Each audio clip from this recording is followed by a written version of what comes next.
As the last embers of the sun fade behind the jagged peaks of central Anatolia, the limestone walls of the open-air sanctuary at Yazilikiya gather the deep blue shadows of dusk. Here, in a natural cleft of rock not far from the cyclopean walls of the capital, Hattusa, a procession of gods carved in high relief marches silently along the stone face, their features softened by the gathering twilight. A lone figure, a priestess draped in heavy wool, moves with a slow and measured grace before the divine assembly, her form a dark silhouette against the flickering light of a single bronze lamp. The cool evening air carries the sharp, clean scent of burning juniper from a small brazier, its fragrant smoke curling upwards towards the first pale stars. Her low voice, murmuring an ancient litany to the storm god Teshub and his consort Hepat, is a soft thread of sound almost lost in the vast stillness of the plateau. A thin stream of golden oil is poured from a clay vessel as a libation, catching the lamplight for a moment before darkening the stone at the feet of the deities who have watched over this kingdom for centuries. This quiet act of devotion, repeated across the lands of Hatti, is a single, steady heartbeat within a formidable empire, a realm of iron and treaty, of chariots and scribes, whose resilience was forged in these very highlands. Good evening, and welcome back to Empires at Dusk. Tonight, we drift into the rugged highlands of Anatolia, a land of stark plateaus and wind-scoured stone, to rediscover the world of the Hittites. For centuries, this formidable power, born of the unforgiving earth and masters of the war chariot, stood as a peer to the great river civilizations of Egypt and Mesopotamia, their names spoken with respect in the courts of pharaohs. They were pioneers not only of iron and international law, forging the world's first known peace treaty from the crucible of battle, but also of a complex faith that saw deities in every mountain and spring. And yet, for all their strength, their great stone capital of Hattusa would fall silent, their language lost to the dust, leaving behind a profound and lingering quiet in the annals of history. Before the first stones of Hattusa were laid by a king who would call himself a Hittite, there was the land itself, a vast and formidable stage awaiting its actors. This was the great central plateau of Anatolia, a high, windswept heartland lifted between the Pontic Mountains to the north and the Taurus Range to the south, a place of stark beauty and profound isolation. A traveler journeying into its core would have left the softer, coastal climes behind, ascending into a world of immense skies and a sharp, clear light that rendered every distant peak in crisp detail. The seasons here were unforgiving, with long, bitter winters that buried the plains under a heavy blanket of snow, followed by summers of a fierce, baking heat that cracked the earth and turned the wild grasses to a pale, brittle gold. This was a landscape that demanded resilience, a place where survival was etched into the very character of the soil and the people who worked it, a realm defined less by gentle abundance and more by a stern, enduring strength. Through this challenging terrain flowed the great, curving artery of the Kizilirmak, the river the Greeks would later call the Halys, its reddish waters carving a winding path that both nourished and divided the land which would soon become known to the world as Hatti. The ruggedness of the plateau was not merely an obstacle to be endured, but also a source of immense, if hidden, wealth and security, for the very geology that made travel difficult also made fortifications formidable.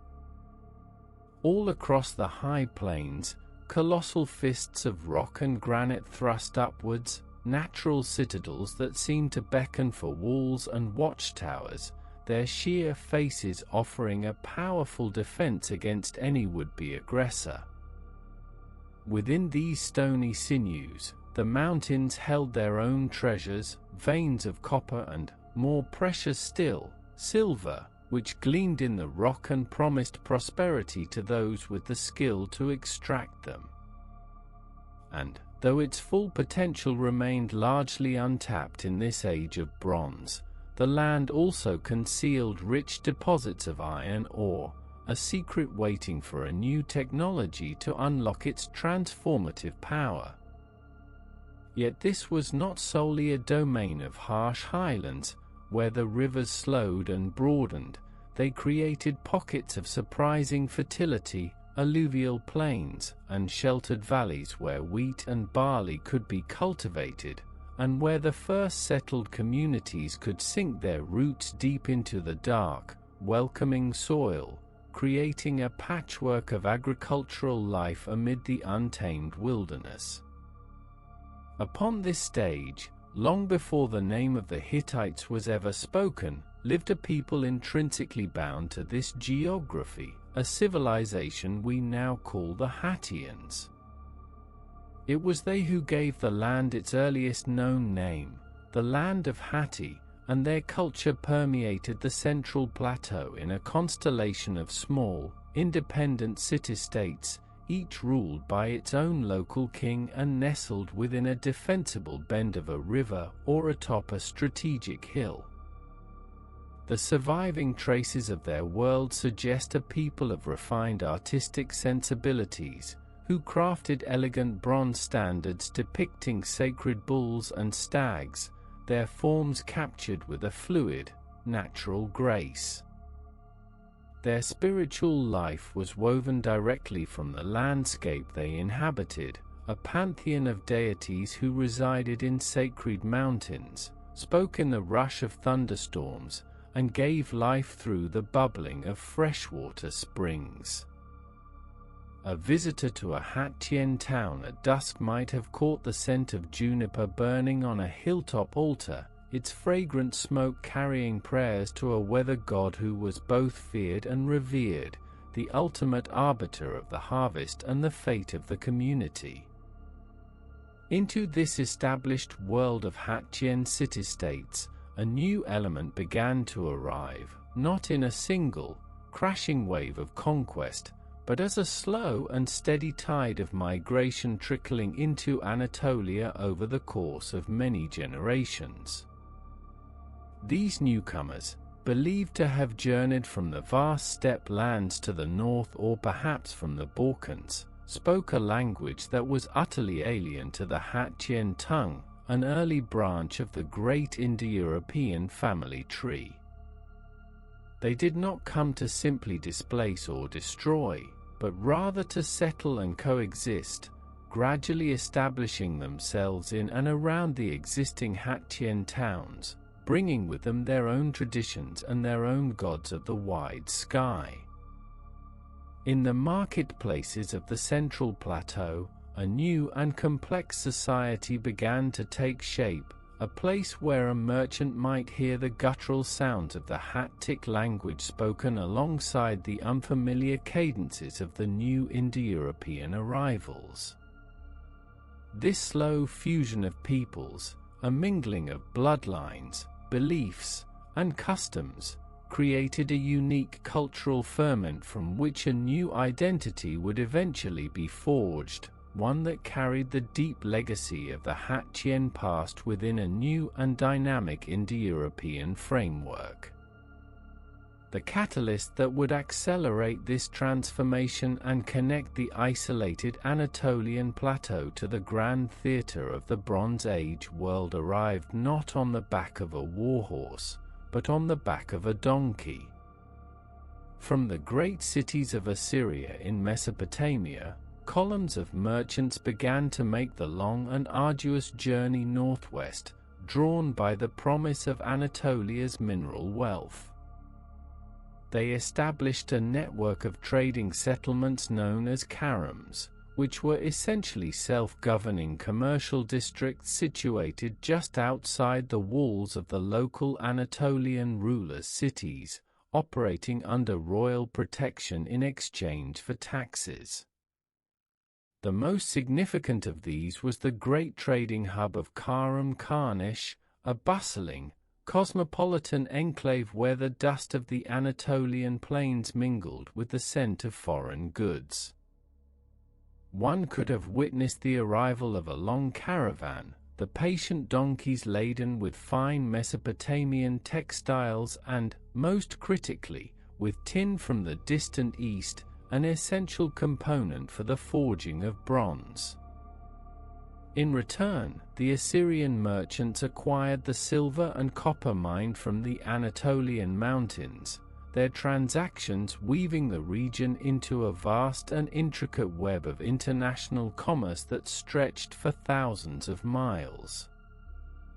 With their bales of cloth and ingots of tin, the Assyrian merchants brought something far more revolutionary to the land of Hatti, the technology of writing. For their own complex commercial records, they used the Mesopotamian system of cuneiform, pressing wedge-shaped marks with a stylus onto small, pillow-shaped tablets of damp clay which were then baked hard in the sun or a kiln. A person holding one of these tablets would feel its surprising weight and the cool, dry texture of the baked earth, its surface covered not with epic poetry or royal histories, but with the meticulous details of ordinary business, loan agreements, shipping manifests, legal disputes, and personal letters between merchants and their wives back in Assur. The local Anatolian princes, including the ancestors of the Hittites, observed this powerful tool with keen interest, quickly grasping its potential for administration, for law, and for the preservation of memory. They began to adopt the cuneiform script, painstakingly adapting it to capture the unique sounds of their own Indo-European language, and in doing so, they crossed the threshold from a pre-literate past into recorded history, arming themselves with the one instrument essential for the construction and governance of a future empire. The story of the Hittite ascent is not one of sudden, explosive creation, but rather of a slow and deliberate gathering of strength, like a mountain river fed by countless highland streams, gradually carving its path through the ancient Anatolian rock. In the centuries following the first stirrings of their culture, a collection of small, often warring kingdoms dotted the rugged plateau, each centered around a fortified town, each jealously guarding its own valley or trade route against its neighbors. From this scattered tapestry of ambition and local pride, a figure of singular purpose emerged around the middle of the 17th century before our era, a king known to history as Hattusa I. He was not the first Hittite king, but he was perhaps the first to possess a vision that extended beyond the immediate horizon of his own citadel, understanding that true security lay not in high walls alone, but in the consolidation of a unified realm. Hattusa's great and lasting achievement was the establishment of a new capital, moving his court from the city of Kasara to a place that would become synonymous with Hittite power for the next 400 years. He chose a formidable, windswept plateau called Hattusa, a natural fortress girded by deep gorges and crowned with rocky outcrops, a location that spoke volumes about the defensive mindset of its new masters. Here, on this high and often cold perch, one could feel the constant whisper of the wind moving through the pines and across the rough-hewn stones of the new fortifications, a sound that would become the constant background hum to the workings of a nascent empire. Hattusa, whose name itself means the man from Hattusa, bound his own identity and that of his dynasty to this starkly beautiful place, transforming it from a simple stronghold into the political and spiritual heart of the Hittite world. His reign was one of near-constant campaigning, a relentless effort to subdue the surrounding principalities and forge them into a coherent state, pushing his armies south into Syria and west across Anatolia. The written records he left behind, the annals of his reign, are not tales of effortless glory, but rather a frank accounting of hard-fought victories, frustrating setbacks, and even betrayals from within his own family, painting a portrait of a ruler grappling with the immense challenge of nation-building. This foundation of military strength and centralized authority was inherited by his grandson and chosen successor, Mursili I, a young and audacious king who would take the newfound power of the Hittites and project it across the Near East with breathtaking audacity. Mursili looked beyond the immediate confines of Anatolia and Syria, his gaze falling upon the grandest prize of the age, the ancient and fabulously wealthy city of Babylon, nestled far to the southeast in the fertile plains of Mesopotamia. In the year that historians have calculated as 1595 BCE, Mursili accomplished the unthinkable, leading his army on a grueling march of more than 1,000 miles, a logistical feat that remains astonishing to this day. The Hittite force, hardened by the Anatolian winters and accustomed to long marches, must have seemed like an apparition from another world as it descended upon the lush riverlands, a disciplined and determined host emerging from the distant, unknown mountains. They fell upon Babylon, sacking the city of Hammurabi, extinguishing its dynasty, and carrying away its cult statues, including the revered image of the god Marduk. It was an act of immense symbolic power, announcing to the entire ancient world that a new and formidable player had arrived on the stage. Yet, the victory was to prove brittle. The Hittite army did not, and perhaps could not, remain to occupy a city so far from its homeland, and the long, triumphant march back to Hattusa was tragically marred by the very same internal strife that had plagued his grandfather. Mursili was assassinated in a palace coup shortly after his return, a treacherous act that plunged the kingdom he had so dramatically aggrandized into a long and chaotic period of weakness. The century and a half that followed Mursili's spectacular but fleeting triumph is often referred to by scholars as the Hittite Middle Kingdom, a murky and poorly documented era of instability and decline. The throne of Hattusa became a seat of peril, with king after king rising only to be cut down by ambitious brothers, uncles, and brothers-in-law, a grim cycle of assassination and usurpation that bled the royal house of its vitality. The central authority so painstakingly built by Hattusili and Mursili dissolved like morning mist on the plateau, allowing regional vassals to assert their independence and foreign rivals to nibble away at the empire's frontiers. One can sense a cold paranoia descending upon the halls of the great citadel, a place where a shared cup might hold poison and a whispered conversation in a shadowed portico could seal a king's fate. The grand ambitions of the sack of Babylon were forgotten, replaced by a desperate, inward-looking struggle for mere survival, as the kingdom contracted back towards its Anatolian heartland, its Syrian possessions falling under the sway of new powers, most notably the burgeoning Hurrian kingdom of Mitanni. During this long twilight, the Hittite state seemed poised to fragment completely, to become once more just one of many minor powers in the complex political geography of the Near East.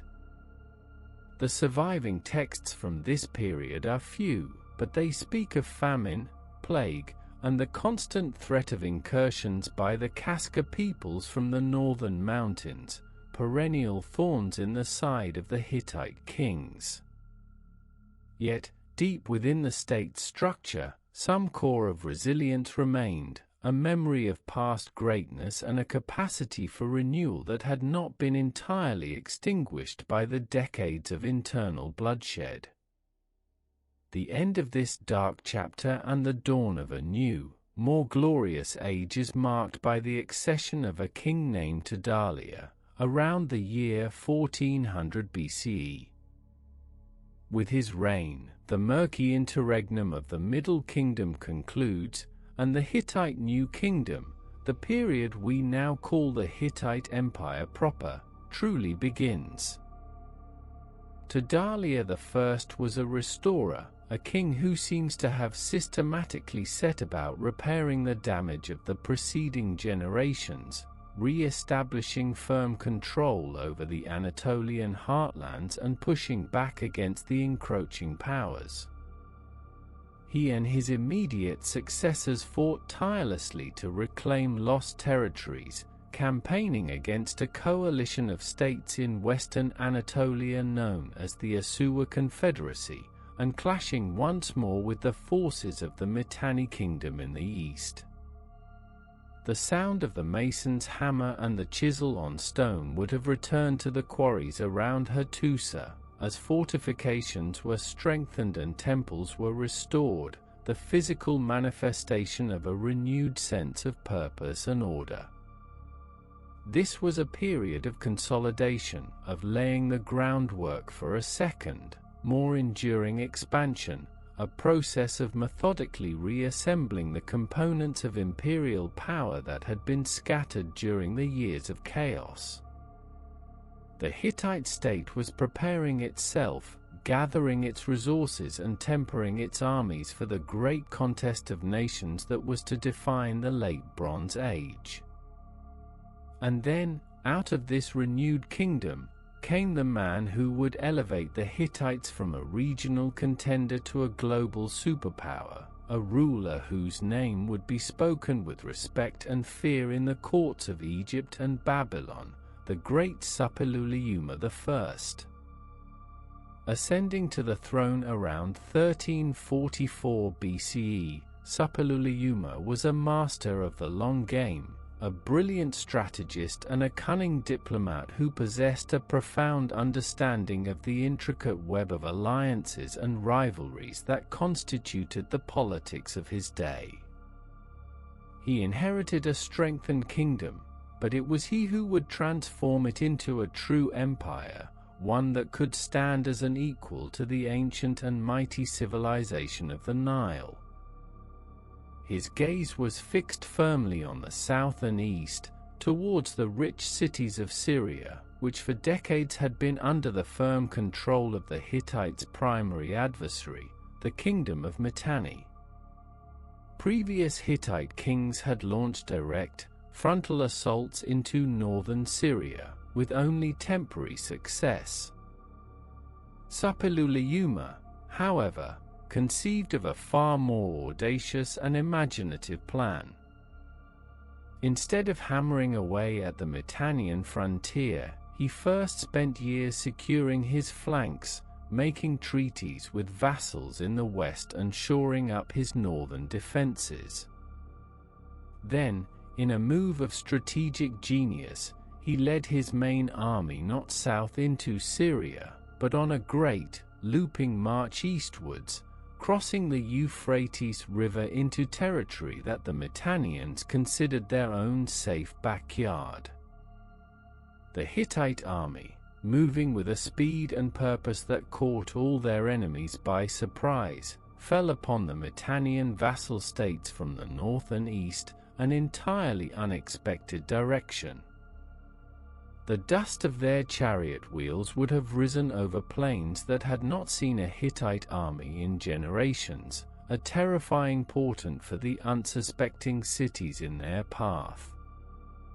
The capital of Mitanni, a city called Washukani, was taken, and the Mitannian king, Tushratta, was forced to flee and was later assassinated. But Suppiluliuma did not simply conquer and destroy, his true genius lay in what he did next. Rather than annexing the whole of the Mitannian lands, he reduced the kingdom to a vassal state, placing a pro-Hittite member of the royal family on its throne and binding him by a formal treaty.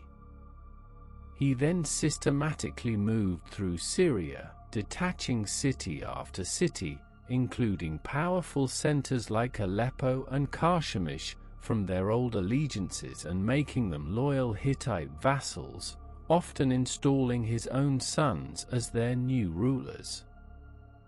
He understood that an empire was built not just with soldiers, but with scribes, treaties, and dynastic marriages, weaving a complex fabric of loyalty and obligation that was far more durable than rule by fear alone.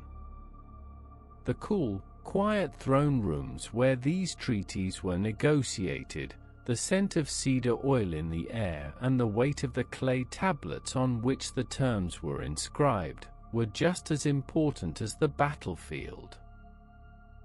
The success of Suppiluliuma's grand strategy was so complete that it fundamentally redrew the political map of the Near East. In the space of a single generation, the Hittite Empire had surged southwards, swallowing the entire Mitannian sphere of influence and arriving directly at the borders of Egypt's own long-held possessions in Canaan and southern Syria. The two great powers of the age, the land of the pharaohs and the land of the 1,000 gods, now stood face to face, their interests overlapping, their ambitions set on a collision course. The sheer scale of this new Hittite power was demonstrated by one of the most remarkable episodes in ancient history. Following the death of the young Egyptian pharaoh Tutankhamun, his widowed queen, desperate to maintain her position, sent a secret message to Suppiluliuma. The surviving account suggests she wrote of her fear and her lack of an heir, pleading with the Hittite king to send one of his sons to Egypt to marry her and become the new pharaoh. The arrival of this plea at the court in Hattusa must have been a moment of profound astonishment, a testament to how far the Hittites had risen in the estimation of the world. Suppiluliuma, ever the cautious strategist, was initially suspicious of a trap, but after careful intelligence gathering, he consented, dispatching his son Zananza on the long journey to the Nile. Tragically, the prince never arrived. He was assassinated en route, likely by a rival faction at the Egyptian court that was horrified by the prospect of a foreigner on the throne of the pharaohs. This incident, while ending in failure, perfectly encapsulates the new reality that Suppiluliuma had forged.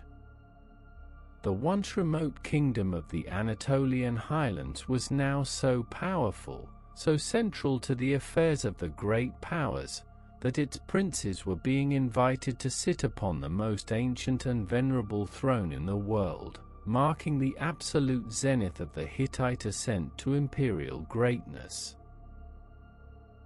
To approach the great capital of Hattusa during the zenith of its power was to witness a city born of the very rock upon which it stood, a testament to a people who understood the unyielding strength of the Anatolian highlands. A traveler arriving at dusk would have first seen not a settlement, but a formidable man-made mountain range, a 6-kilometer circuit of cyclopean walls marching relentlessly across the rugged, sloping terrain. These were not the elegant, sun-baked mud-brick ramparts of Mesopotamia or Egypt, but were instead constructed with a brutal and magnificent pragmatism, their lower courses formed of massive, irregular boulders fitted together with uncanny precision, some so large that later generations would believe them the work of giants. Above this stone foundation rose a superstructure of mud brick, crowned with crenellated towers that punctuated the skyline, their forms dark against the fading saffron light of the Anatolian evening. The wind that constantly scours this high plateau would have carried the scent of wood smoke from 100,000 hearths, mingling with the dust of the plains and the faint, earthy aroma of livestock settling for the night in the protected enclosures of the lower city. Entering this sprawling metropolis was an experience calculated to impress and intimidate, a journey through a series of carefully orchestrated architectural statements. The main processional way led upwards to the famous Lion Gate, where two majestic lions, carved in high relief from the monolithic stone jambs, stood guard with a serene and terrifying permanence. Their snarling mouths are frozen in a silent roar, their manes a stylized cascade of stone, their powerful limbs conveying a sense of latent, coiled energy.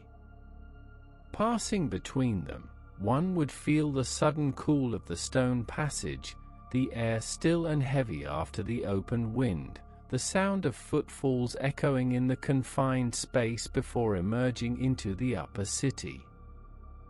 Here, the city unfolded as a complex tapestry of districts, connected by stone-paved streets that climbed and wound around the natural contours of the land, leading past the sturdy, flat-roofed houses of artisans and merchants, the grander residences of officials, and the imposing complexes of the state granaries and workshops.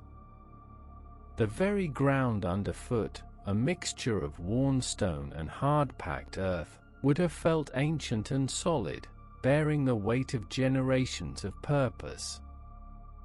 Higher still, one might ascend towards the Sphinx Gate, a marvel of engineering and a portal to a more sacred, more mysterious realm of the city. To reach it required passing through a 70-meter-long stone-vaulted tunnel, or postern, that burrowed directly underneath the massive defensive wall. To traverse this passage was to be plunged into near-total darkness, the air growing cool and still, the only sound the scuff of one's own sandals on the stone floor. It was a sensory deprivation that made the eventual emergence into the light all the more dramatic, stepping out at the very summit of the fortifications. Here stood the twin sphinxes, hybrid creatures of Egyptian inspiration but rendered with a distinctly Anatolian solidity, their enigmatic faces looking out over the vast sweep of the empire. From this vantage point, the entire world of the Hittites seemed to lay at one's feet, the checkerboard of green and gold fields in the distant valley, the silver thread of a river, and the hazy, purple-tinged mountains that marked the kingdom's edge. At the heart of this urban landscape, nestled in the lower city, lay the religious core of the empire, the great temple, dedicated to the storm god of Hatti and the sun goddess of Arina. This was not a single building but an enormous, sprawling complex, a city within a city, surrounded by its own precinct wall. Its main entrance led into a vast, open-air courtyard, paved with smooth flagstones that would have been warm to the touch under the midday sun. Around this central space were arranged not only the inner sanctums of the gods but also a labyrinth of storerooms, archives, and workshops, for the temple was a major economic powerhouse in its own right. The storerooms were filled with colossal pottery jars, some taller than a man, containing oil, wine, and grain paid as tithes to the divine household. The air here would have been thick with the smells of incense, of roasting sacrificial meat, and the metallic tang of the bronzesmith's forges, all overlaid with the cool, mineral scent of the sacred, polished stone. The holiest chambers were deep within, small, dark rooms where the cult statues of the deities were housed, washed, clothed, and fed by a dedicated caste of priests in a ceaseless round of ritual that ensured the continued favor of the gods and the stability of the cosmos.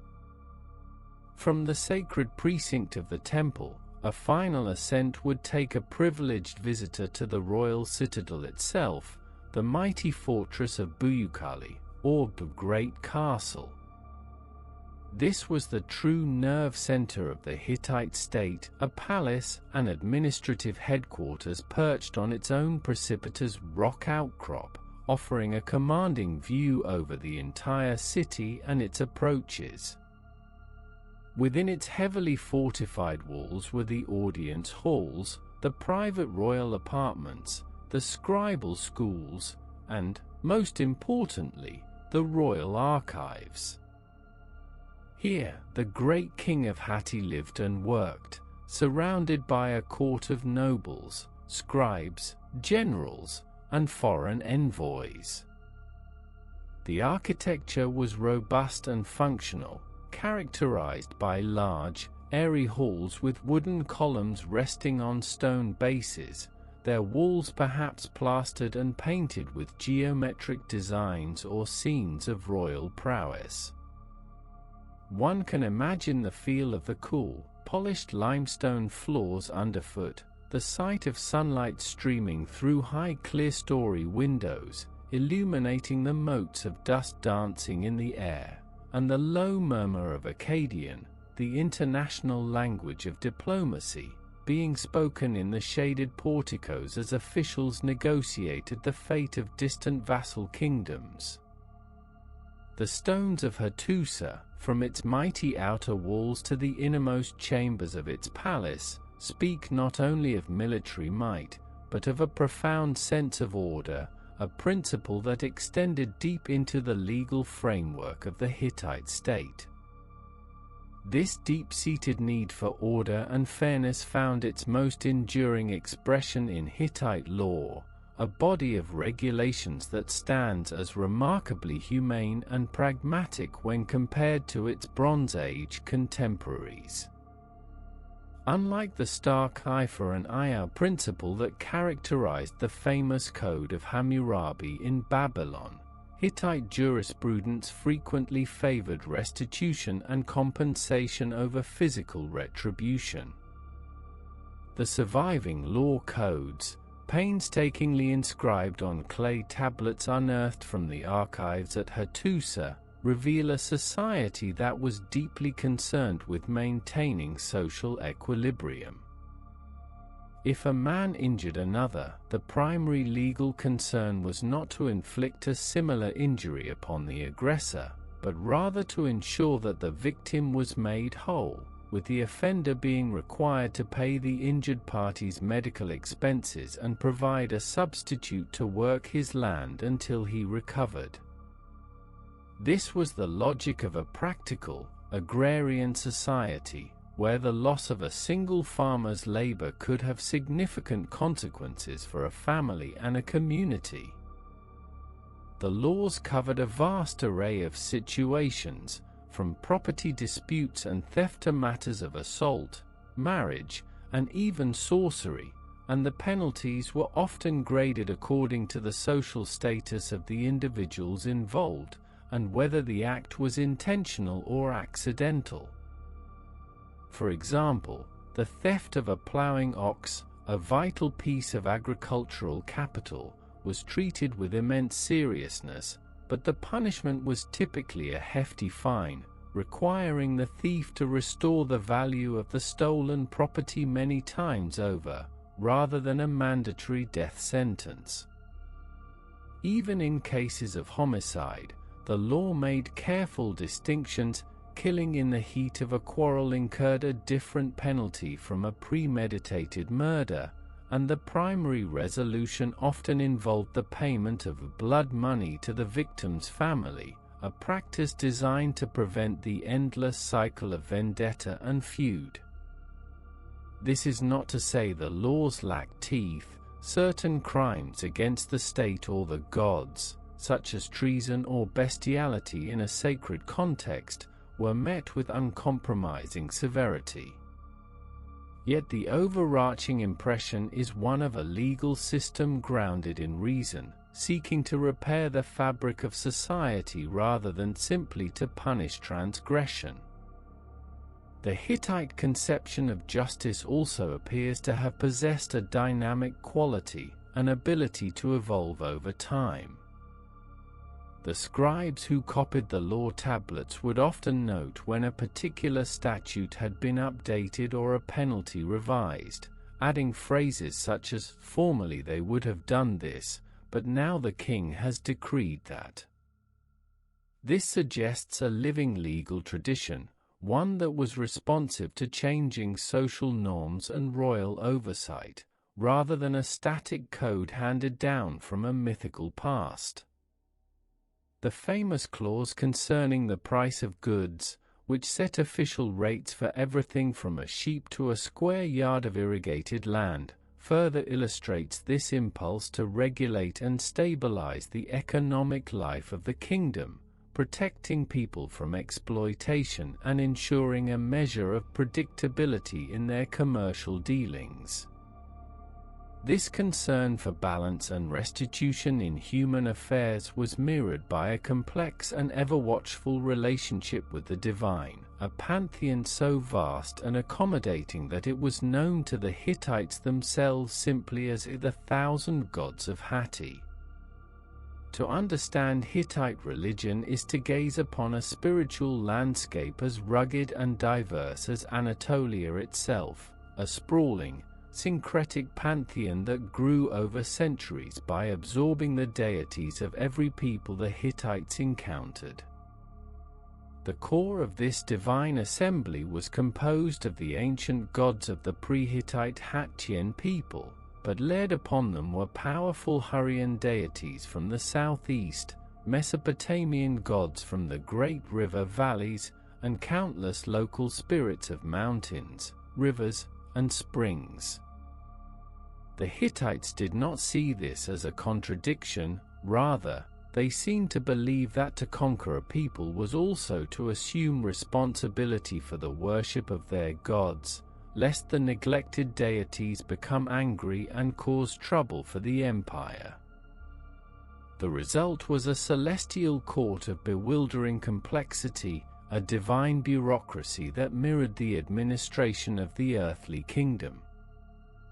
At its head stood the mighty storm god of Hatti, Teshub, a figure of immense power who controlled the rain, thunder, and lightning upon which the kingdom's agricultural prosperity depended. His consort was the sun goddess of Arina, often seen as the chief patroness of the state and the royal family, a majestic figure whose light brought life and order to the world. The relationship between the Hittites and their gods was profoundly contractual, governed by the same principles of law and obligation that shaped their society. Prayers and hymns were often phrased like legal petitions, carefully outlining the services the worshipper had rendered to the god and detailing the divine favor that was expected in return.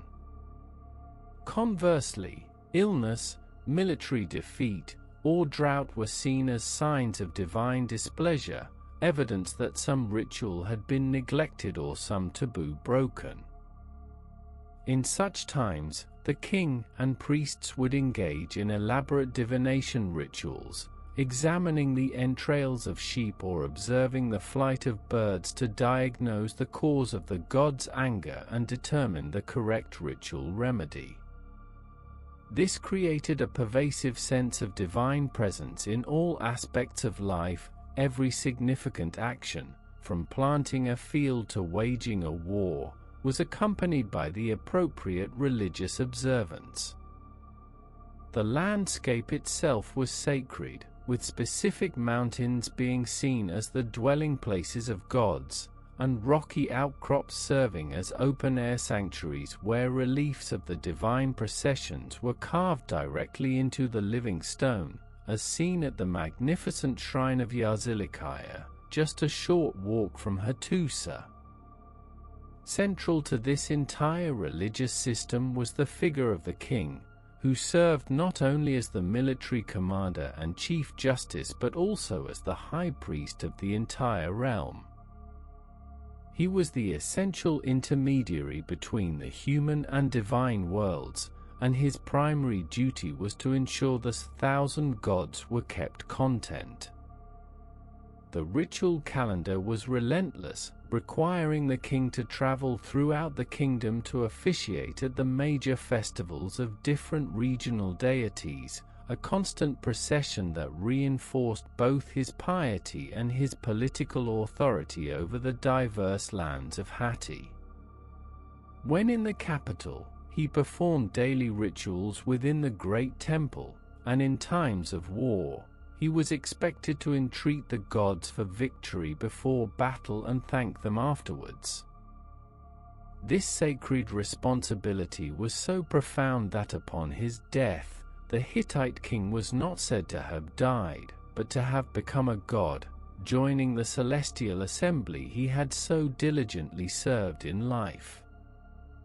While the king mediated with the heavens, his generals and craftsmen were mastering the terrestrial arts of war, culminating in the development of a vehicle that would dominate the battlefields of the late Bronze Age. The defining image of Hittite military power is undoubtedly the heavy war chariot, an innovation that transformed the nature of Bronze Age combat. While lighter, two-man chariots had been used by other powers for some time, primarily as mobile archery platforms. The Hittites developed a larger, more robust version with a crucial difference: it carried a crew of 3. This seemingly small change had enormous tactical implications. The chariot was still commanded by a driver, a specialist of immense skill who could maneuver the vehicle at speed over rough terrain, and it still carried an archer or a spearman as its primary offensive weapon. But the addition of a third crew member, a dedicated shield bearer, allowed the other two to focus entirely on their tasks, protected from the hail of enemy arrows and javelins.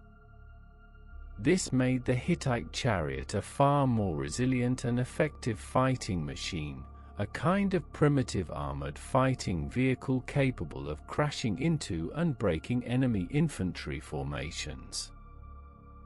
The construction of these vehicles was a significant industrial undertaking, requiring the expertise of numerous skilled artisans.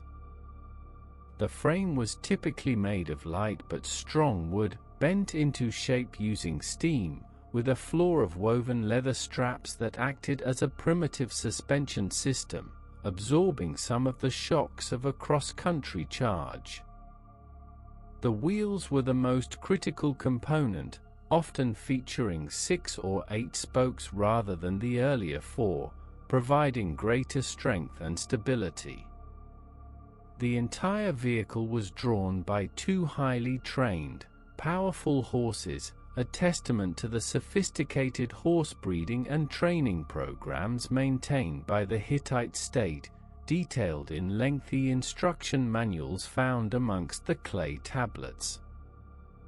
At the pivotal Battle of Kadesh around 1274 BCE, the Hittite king Muwatalli II was able to field a force of several thousand of these heavy chariots, using them as a shock force to shatter the flank of the Egyptian army under Rameses II.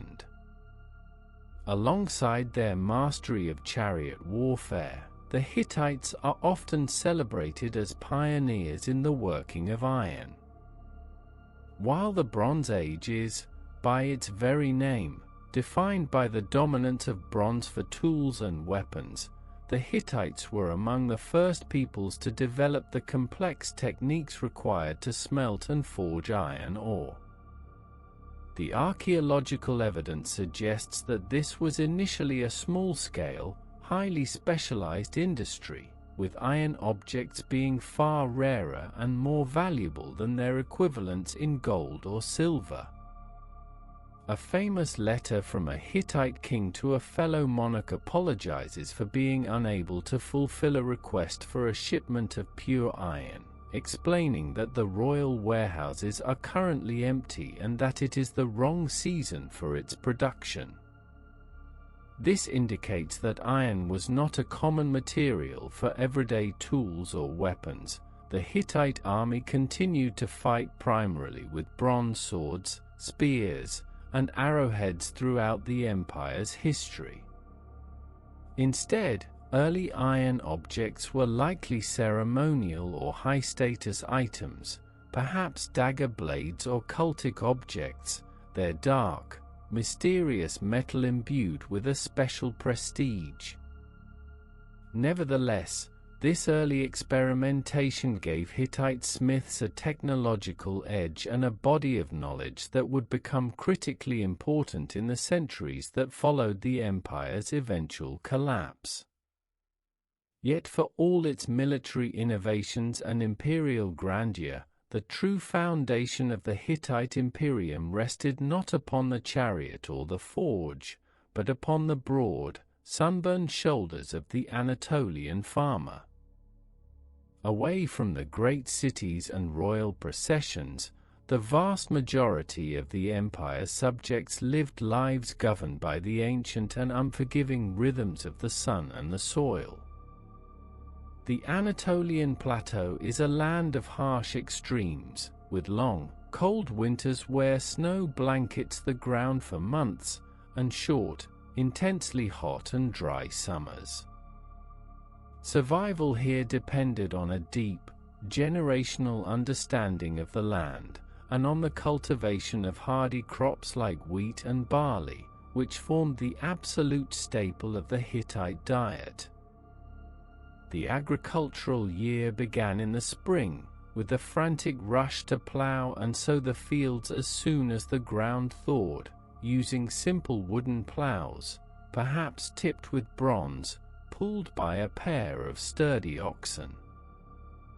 The life of a farming family would have been one of constant, arduous labor, their world largely confined to their village and the surrounding fields.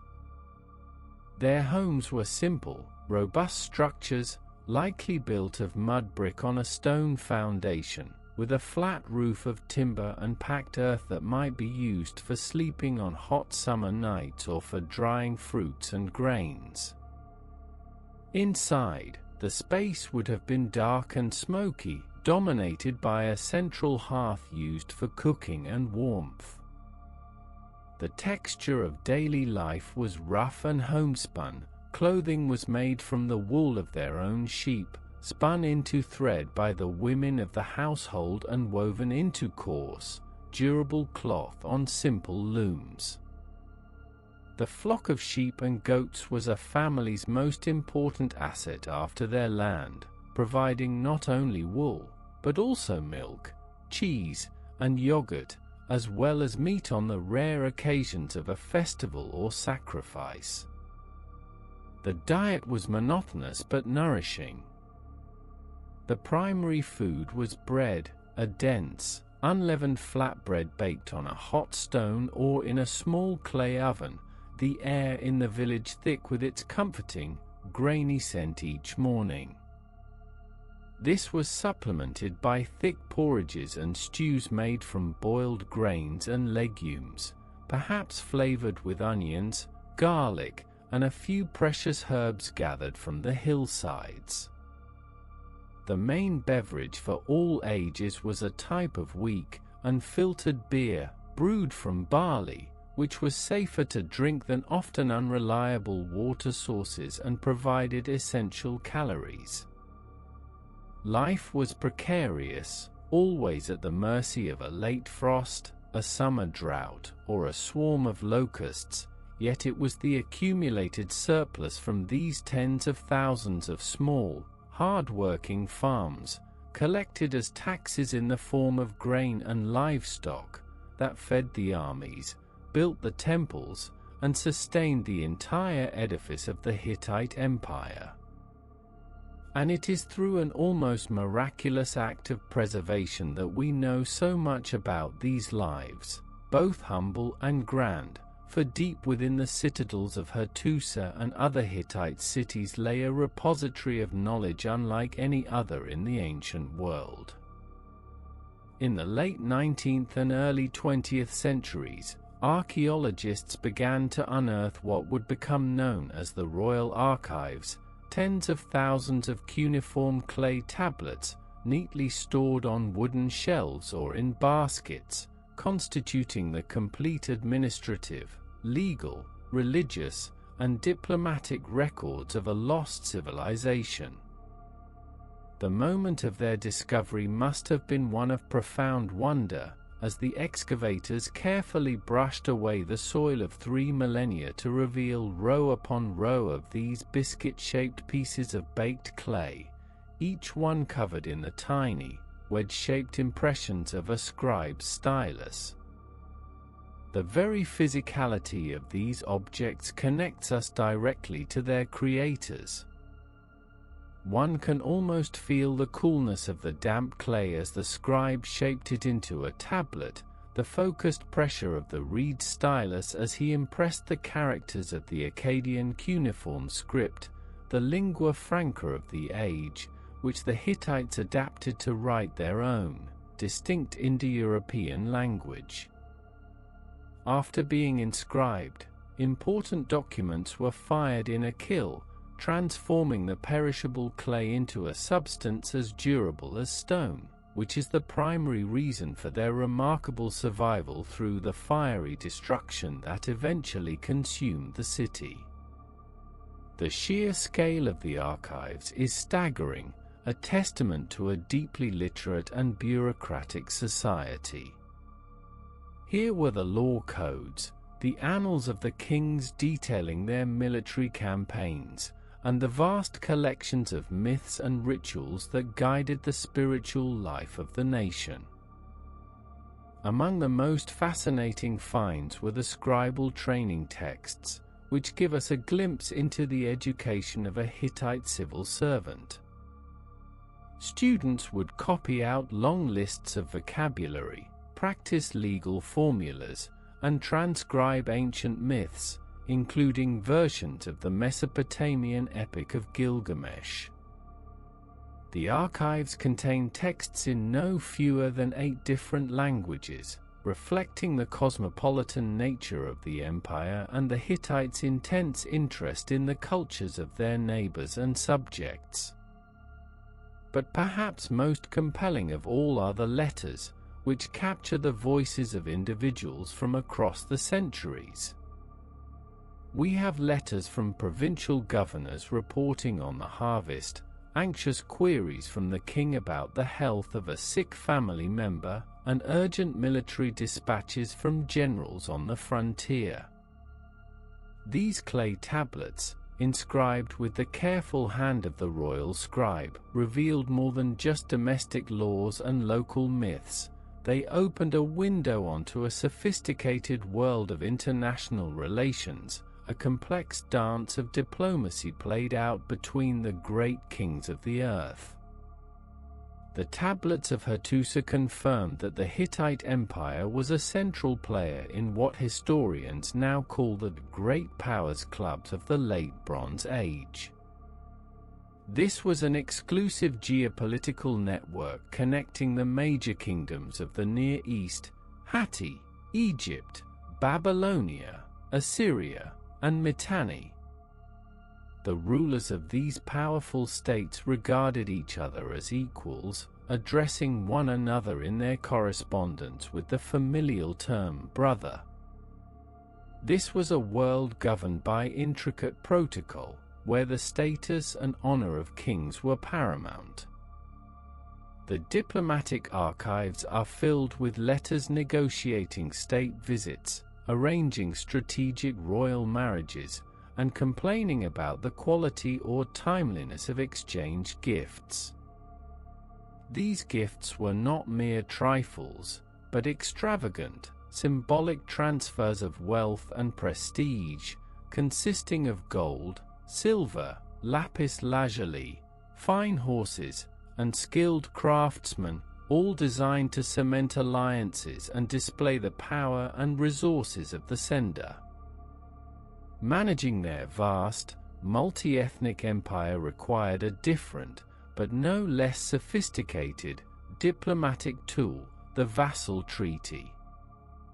Rather than attempting to rule every conquered territory directly, the Hittites preferred to leave local rulers on their thrones, binding them to the Hittite great king through meticulously drafted loyalty oaths. These treaties, many of which survive in their entirety, are masterpieces of ancient statecraft. They began by establishing the relationship between the two kings, often using the metaphor of a father-son relationship to denote the hierarchy between the great king and his vassal. The treaty would then list the obligations of the vassal in exhaustive detail. He was to pay an annual tribute, provide troops for the Hittite army upon request, extradite political refugees, and pledge to have no independent foreign policy. He was the friend of the great king's friends, and the enemy of his enemies. In return, the Hittite king pledged to protect his loyal vassal from external invasion and to support his dynasty against internal rivals. The entire agreement was placed under the watchful eyes of the gods of both Hatti and the vassal land, who were called upon as witnesses in a long and fearsome list at the end of the document. The treaty tablet would then be copied, with one copy stored in the temple of the storm god in Hattusa and the other in the temple of the vassal's chief deity, a constant, sacred reminder of the binding nature of the oath. The culmination of this entire system of law, diplomacy, and military power is perfectly encapsulated in a single, extraordinary document found not only in Hattusa, but also carved upon a temple wall in Egypt, the Treaty of Kadesh. Following the bloody stalemate of the Great Battle, the Hittites and Egyptians, the two superpowers of the age, chose not to pursue endless conflict, but to forge a comprehensive peace. The resulting treaty, the earliest surviving international peace accord in history, established a perpetual non-aggression pact, a defensive alliance against other powers, and provisions for the orderly extradition of fugitives, bringing an end to decades of hostility and ushering in a final, golden afternoon of stability and shared prosperity across the Near East. Even the most enduring stone, weathered by the Anatolian wind and sun for centuries, eventually reveals the fine, hairline fractures that predict its eventual return to dust, and so it was with the formidable empire ruled from the high citadel of Hattusa.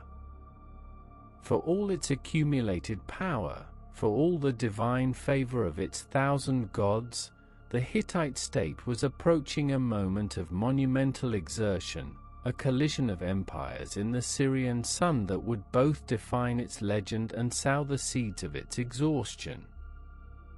The path of conquest had led inexorably southwards, into the contested lands of the Levant, where the sphere of Hittite influence finally brushed against the ancient and formidable power of pharaonic Egypt, setting the stage for a conflict that would echo through the ages. The great King Muwatalli II, a monarch who bore the full weight of his ancestors' ambitions upon his shoulders, marshaled the vast resources of the Hatti lands and their vassals, calling forth an immense army of chariots and foot soldiers from across his sprawling domains. On the other side, the young and ferociously ambitious Rameses II, seeking to restore a glory he felt had been lost, marched his own grand divisions northwards, his golden chariots gleaming under the fierce sun, each army a universe of men and horses moving with a terrible, deliberate purpose. They met near the ancient city of Kadesh, a strategic fortress nestled beside the Orontes River, its waters flowing lazily through reed beds, indifferent to the human drama about to unfold upon its banks. The surviving accounts from both sides, though rich in boasting and divine justification, paint a picture of terrible confusion and bloodshed, a swirling melee of chariots that kicked up a suffocating cloud of dust, obscuring the sky and turning the afternoon into a hazy, ochre twilight. One can almost hear the cacophony, not as a sharp clash of action, but as a deep, resonant, and wearying roar, the grinding of thousands of bronze-rimmed wheels, the splintering of wood, and the ceaseless, desperate shouting of men in a dozen different languages. The Hittite strategy was one of clever deception, luring the Egyptian vanguard into a carefully prepared trap, and for a moment, it seemed as if a catastrophe for the pharaoh was at hand. Yet Rameses, through what his own scribes would portray as personal valor and divine intervention, managed to rally his forces, turning a potential rout into a desperate, grinding struggle that lasted for hours under the oppressive heat. When the sun finally set on the carnage, staining the Orontes with the refuse of battle, no true victor could be declared on the blood-soaked field. Thousands lay dead, a generation of elite warriors and their priceless chariot teams lost for both empires, the ground littered with broken axles, shattered shields, and the silent, unblinking stares of the fallen.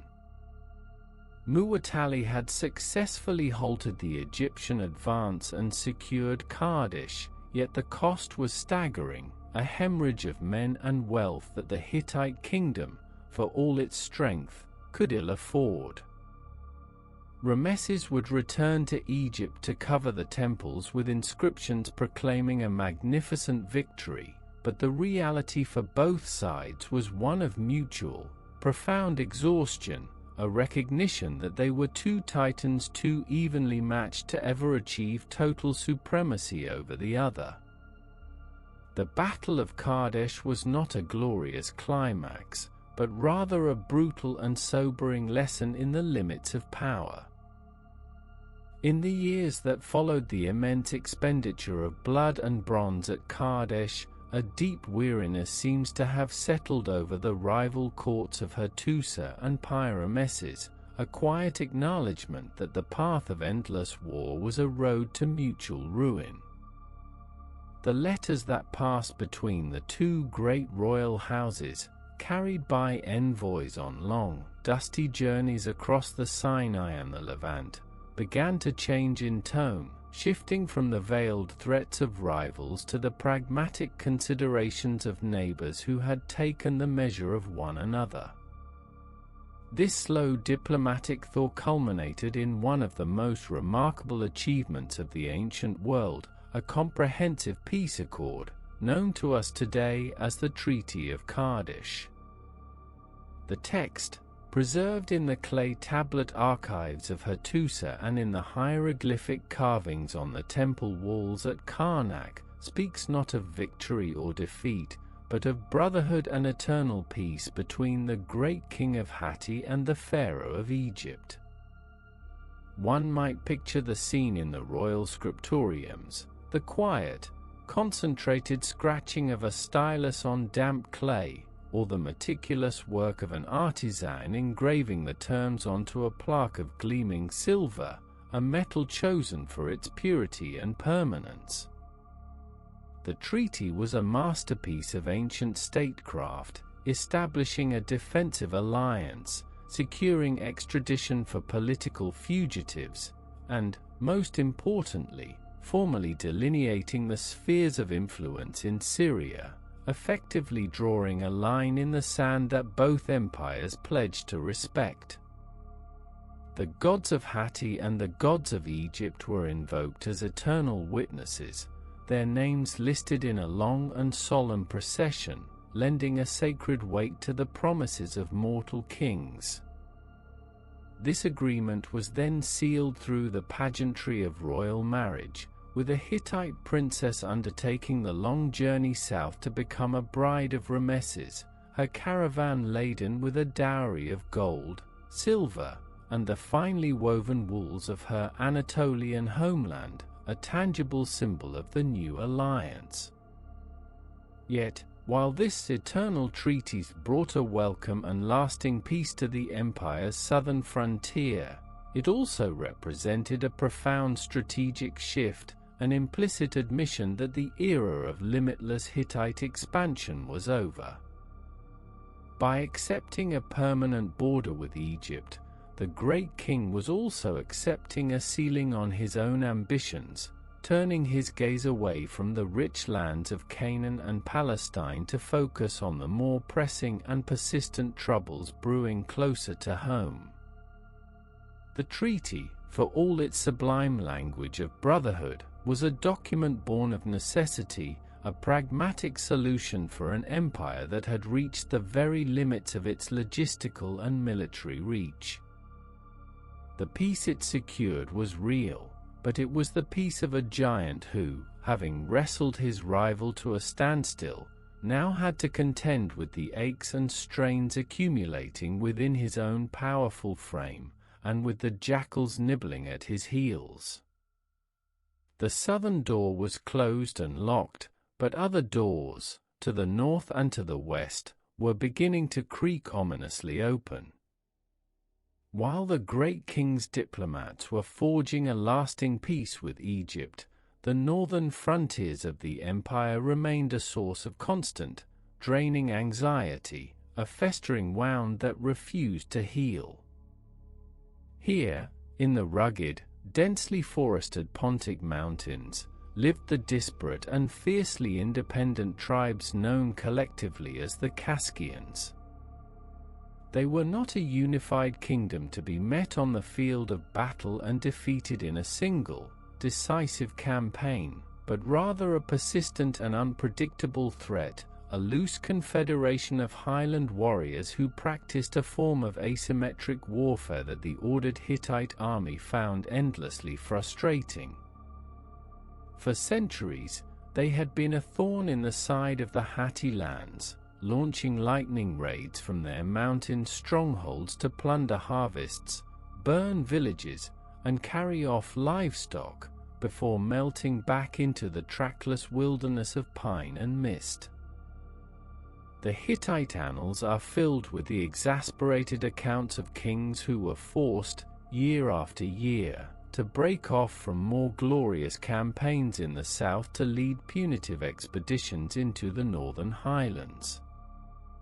One can imagine the heavy tread of Hittite infantry marching up steep, rocky passes, the air growing cool and damp, smelling of pine resin and wet earth, a stark contrast to the arid plains of Syria.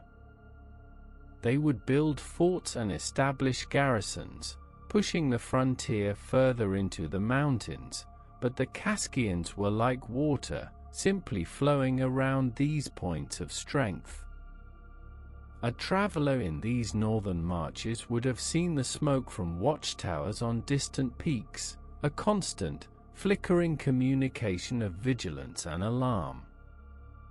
The cost of maintaining this heavily militarized frontier was immense, not in great battles, but in the slow, attritional loss of soldiers to ambush and disease, and in the constant diversion of resources and royal attention away from other pressing matters.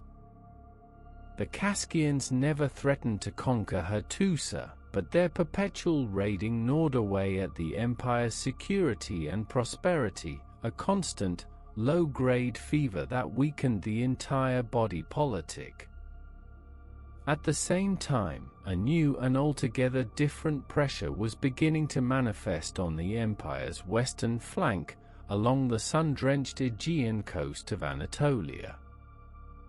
Hittite scribes began to make more frequent mention of a powerful kingdom that lay across the sea, a place they called Ahiyawa. Most modern historians believe this to be their name for the Mycenaean Greek civilization, the world of Agamemnon and the heroes of the Trojan War. From their palaces at Mycenae and Pylos, these Ahiawans were projecting their own power eastwards, establishing settlements, forging alliances with local Anatolian rulers, and meddling in the affairs of Hittite vassal states. The correspondence reveals a complex relationship, a mixture of respectful diplomacy, trade, and simmering rivalry. Unlike the Kaskians, the Ahiawans were a peer power, a sophisticated maritime civilization whose ships, with their high prows and square sails, could appear suddenly in the harbors of western Anatolia, their warriors clad in distinctive boar's tusk helmets. The Hittite kings found themselves drawn into a delicate game of influence and proxy conflict in lands like Hattusa, a city that many scholars tentatively identify with the legendary Troy. This western pressure was more subtle than the northern raids, a political and economic challenge rather than a direct military one, but it further stretched the empire's resources, forcing the great king to look in two directions at once, fighting a guerrilla war in the mountains and a diplomatic chess match by the sea.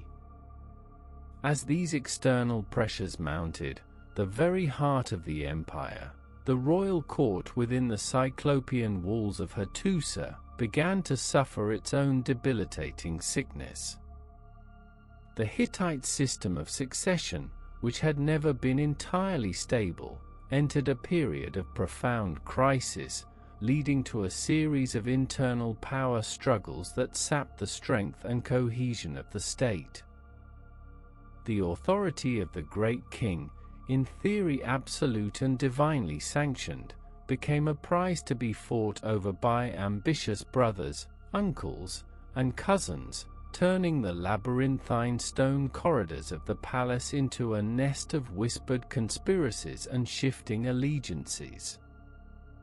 After the death of the strong king Hattusa III, the peacemaker with Egypt, the throne passed through a succession of weaker and more contested rulers, each reign seemingly shorter and more troubled than the last. The surviving texts offer glimpses into this world of courtly intrigue, speaking of depositions, exiles, and even political assassinations, a quiet poison seeping into the foundations of the royal house.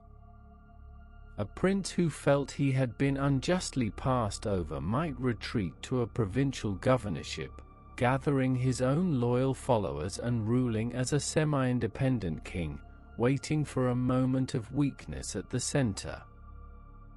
These disputes were not merely family squabbles, they had devastating consequences for the empire at large. A king whose legitimacy was in question found it difficult to command the absolute loyalty of his vassal rulers, who might be tempted to play one claimant off against another or to withhold their contractual obligated tribute and troops. The unity of command that had made the Hittite army so formidable was compromised when generals and governors were forced to choose sides in a civil war.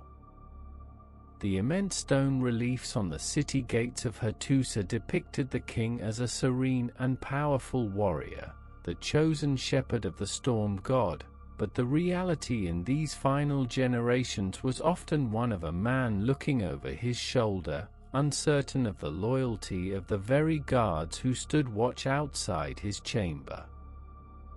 This internal rot, this failure of political consensus at the very top, left the empire dangerously exposed, like a great oak, still massive in its girth but slowly being hollowed out from the inside, making it vulnerable to the slightest shift in the wind.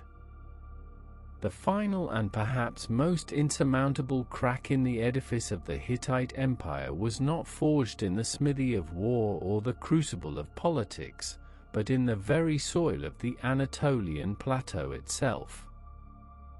The archaeological and textual evidence from the final decades of the 13th century BCE points towards a period of severe and prolonged environmental crisis, a series of devastating famines that struck at the agricultural heart of the Hatti lands. The letters of the last Hittite kings are no longer dominated by tales of conquest or diplomatic maneuvering, but by increasingly desperate pleas for food. The rains, it seems, failed to come year after year, and the sun-baked earth, normally so productive, yielded only sparse and withered crops.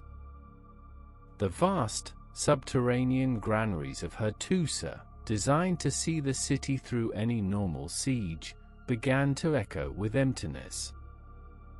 One can almost feel the texture of this creeping desperation, the fine dust coating the unsown fields, the dry, rasping sound of the wind where the rustle of healthy grain should be, the quiet anxiety in the faces of farmers looking to a cloudless, metallic sky.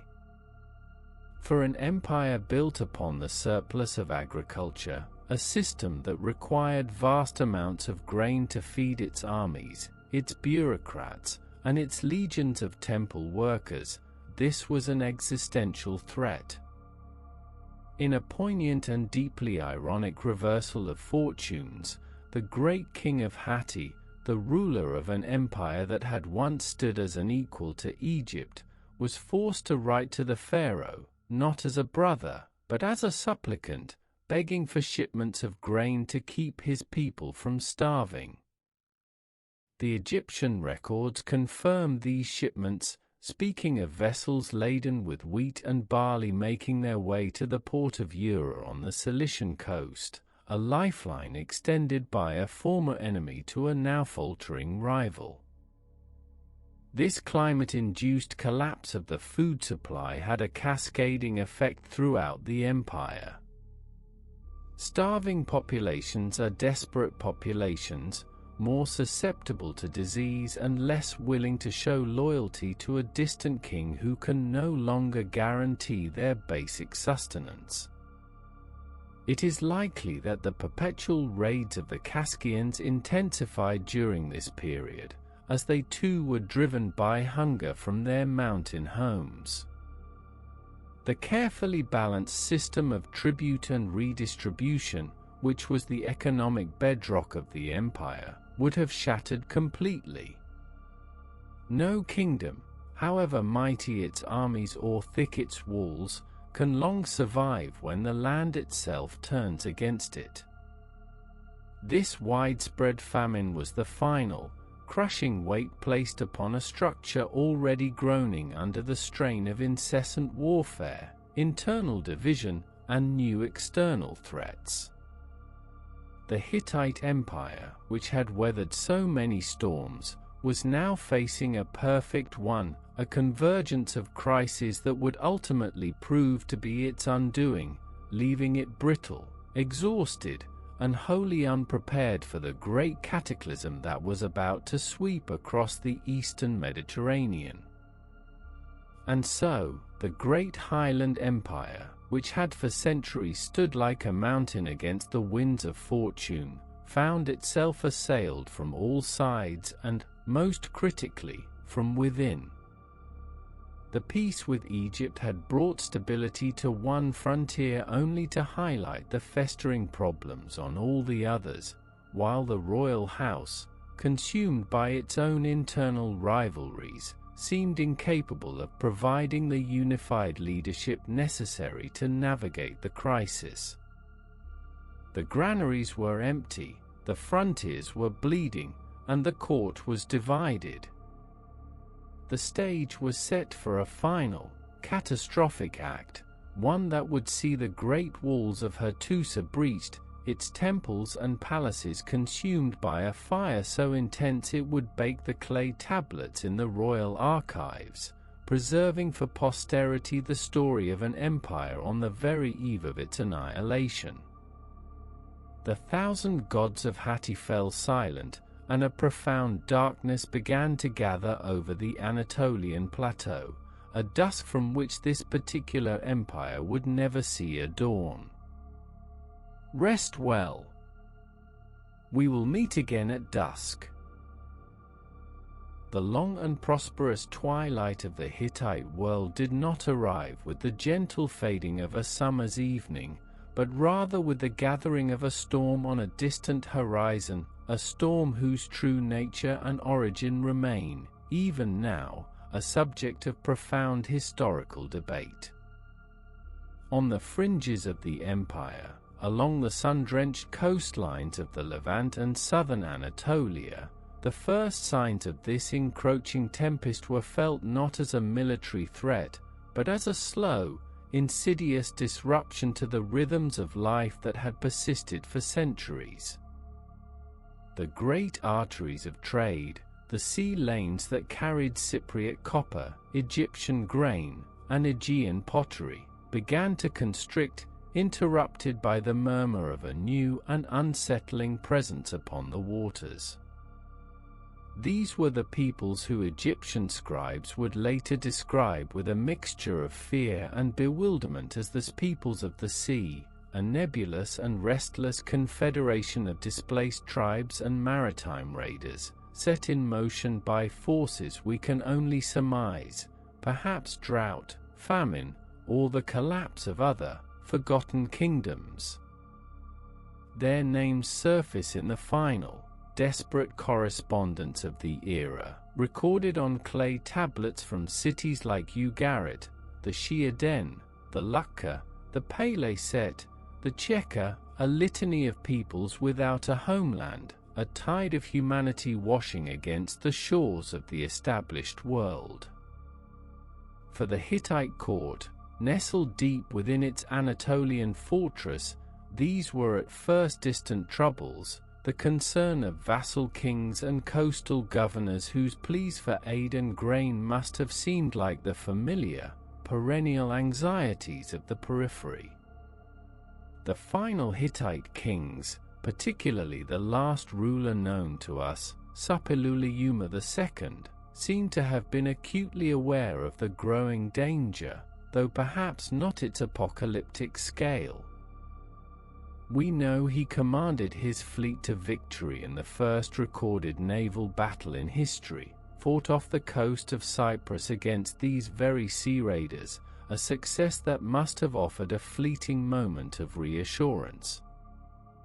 Yet, the pressure was not merely maritime, it was systemic. Surviving letters speak of a severe and persistent grain shortage, a famine that gripped the Hittite heartland and forced the king to import vast quantities of wheat from his Egyptian allies and Syrian vassals. One can almost feel the dry texture of the clay tablets that carried these urgent requests, the faint scent of dust in the archive rooms where scribes recorded the kingdom's dwindling supplies, a creeping anxiety that no military victory could fully dispel. The intricate network of loyalty and tribute that held the empire together was beginning to fray, starved not by a rival power, but by the simple, unforgiving absence of food. The great machine of the Hittite state, so dependent on agricultural surplus from the plains and the flow of metal from the mountains, began to sputter. It is likely that in the final years, the grand temples and palaces of the capital, Hattusa, began to feel emptier, the resources of the empire drawn outwards to the frontiers in a desperate attempt to plug the ever-multiplying leaks in the hull of the ship of state. A traveler arriving at the city's famed Lion Gate in those last days might have noticed fewer foreign caravans, the air less thick with the scent of cedar wood from Lebanon or the exotic spices of the East. Instead, there would have been the low, constant hum of a kingdom holding its breath, the stone rampart seeming less a symbol of impregnable power and more a final, defiant sanctuary against a world that was rapidly dissolving into chaos. The end, when it came, was not a slow decline, but a sudden and violent cataclysm. The archaeological record at Hattusa is brutally unambiguous, speaking with a clarity that the fragmented texts cannot match. Around the year 1178 BCE, a date that marks a watershed in the history of the ancient world, the city was cataclysmically destroyed. Excavations across the vast site reveal a thick, uniform layer of burning and destruction, a stratum of ash and rubble that covers the palaces of the kings, the temples of the 1,000 gods, and the humble homes of the city's inhabitants. This was not the work of an accidental fire, it was a deliberate and thorough annihilation. The great cyclopean walls were breached, monumental statues were toppled from their pedestals, and the vast libraries of clay tablets, the administrative memory of the empire, were baked hard in the inferno that consumed them, a final, unintentional act of preservation. There is no record of a final battle, no heroic last stand of a Hittite king in the gateway of his city. The very abruptness of the end is its most haunting feature. The destruction appears to have been so swift and total that the intricate machinery of the state simply ceased to exist in a single, ruinous moment. The complex bureaucracy, the scribal schools that had trained generations in the difficult art of cuneiform, the network of messengers and garrisons that bound the Anatolian highlands to the Syrian plains, all of it vanished. It was as if a bright and intricate tapestry had been instantly incinerated, leaving behind only smoke and a few charred threads. The silence that fell over the ruins of Hattusa was profound. The wind would have whistled through the scorched and empty gateways, carrying the scent of char and cold stone across a plateau that had, only a generation before, been the very center of the known world. With the destruction of the capital and the death or dispersal of the royal court, the empire itself disintegrated with astonishing speed. The bonds of vassalage, already strained by famine and fear, snapped completely. Local governors, suddenly cut off from the central authority that had appointed them, were left to fend for themselves.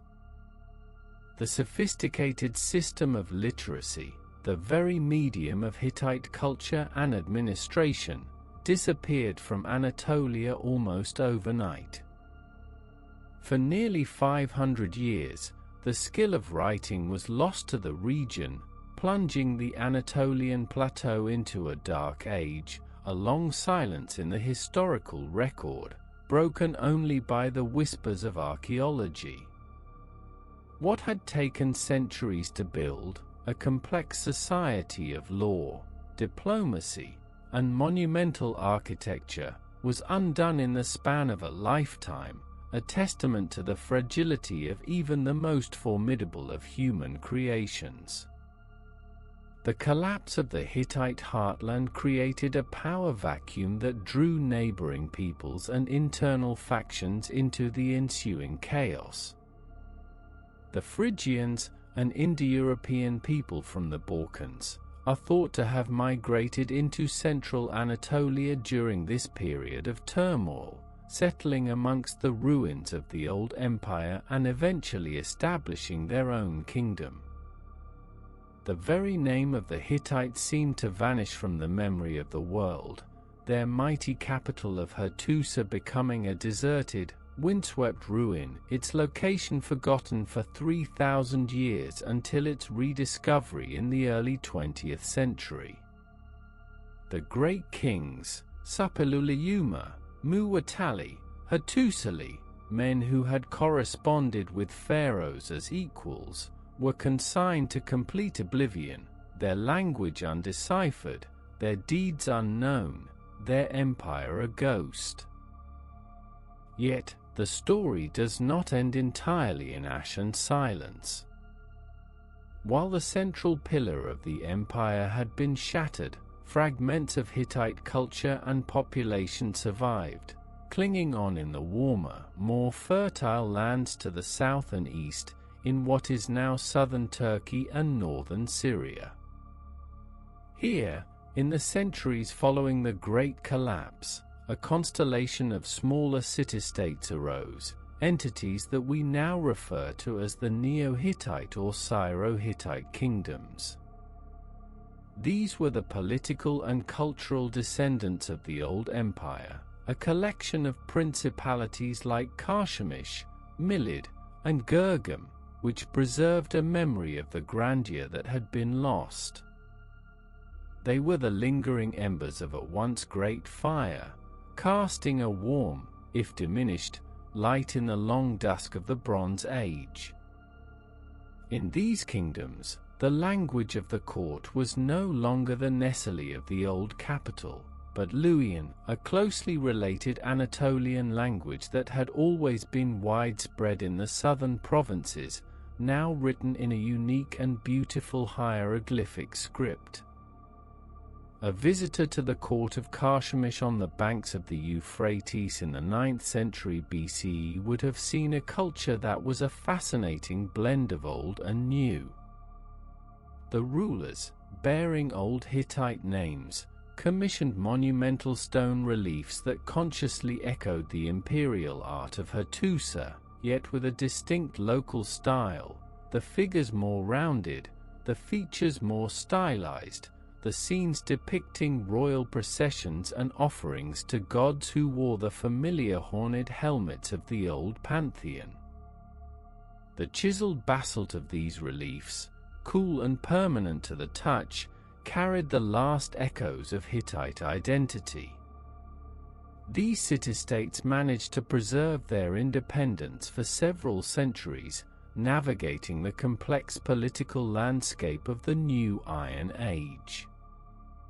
They became wealthy hubs of trade, bridging the worlds of the Anatolian plateau, the Mesopotamian plains, and the Mediterranean coast.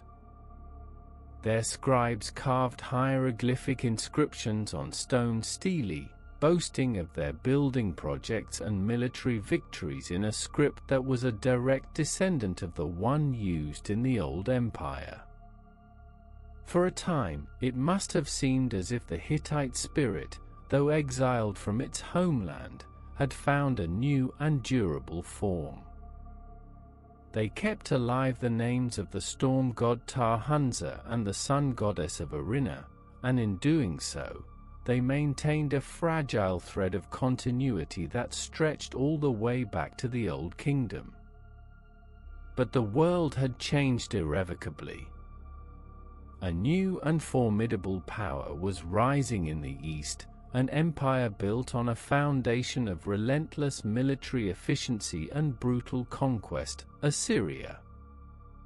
Throughout the 9th and 8th centuries BCE, the Assyrian kings pushed relentlessly westwards, and one by one, the small, independent Neo-Hittite kingdoms were unable to resist their organized might. The Assyrian annals record the conquest of these cities in stark, unpitying detail, sieges, deportations, and the imposition of heavy tribute. The city of Karshemish, the last and most powerful bastion of Neo-Hittite culture, finally fell to the armies of Sargon II in 717 BCE. With its fall, the final, lingering echo of the Hittite world was silenced. The unique hieroglyphic script fell out of use, and the last speakers of a language with a 2,000-year history were absorbed into the Aramaic-speaking fabric of the Assyrian Empire. The dusk had finally given way to night. And so, the great gates of Hattusa fell silent, the roars of its carved lions turning from a symbol of power into a lament of stone.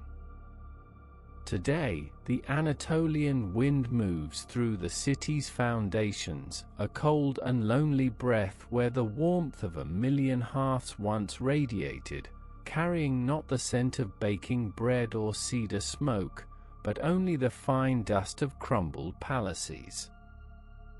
The empire of the Hittites, a civilization of rugged highlands and shrewd statecraft, did not simply decline over centuries.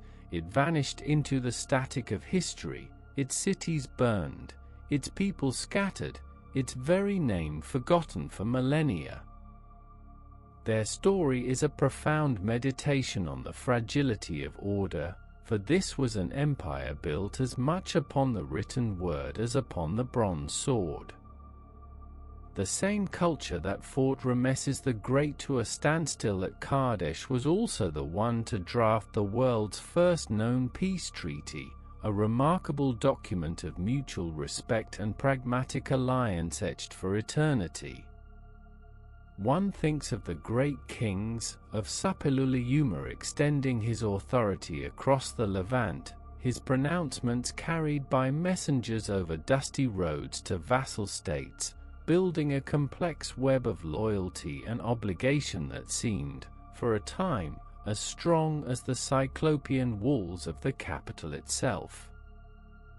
Lost in the collapse was more than just a political entity, it was a unique convergence of cultures, a world where 1,000 gods were worshipped and an ancient Indo-European language could be heard in the royal courts and marketplaces. The clang of the smith's hammer, experimenting with the secrets of iron while still perfecting the casting of bronze, fell quiet, his hard-won knowledge either lost or carried away by desperate refugees. A traveler passing through the kingdom in its final, prosperous years might have felt the reassuring weight of its permanence in the solid stone of its temples and the sheer scale of its fortifications, never suspecting that the entire edifice was balanced upon a knife's edge. Ultimately, the Hittites serve as the starkest reminder of the great cataclysm that ended the Bronze Age, an episode of cascading failure that swallowed not only Hatti but entire networks of civilization across the eastern Mediterranean. For 3,000 years, they remained a whisper in the texts of their rivals, a ghost kingdom whose true history and achievements lay buried beneath the Anatolian soil. To unearth their story, as archaeologists did in the modern era, is to recover a world once thought to be permanently lost, and to appreciate the immense effort required to hold back the dusk, even if only for a few brilliant centuries. Rest well. We will meet again at dusk.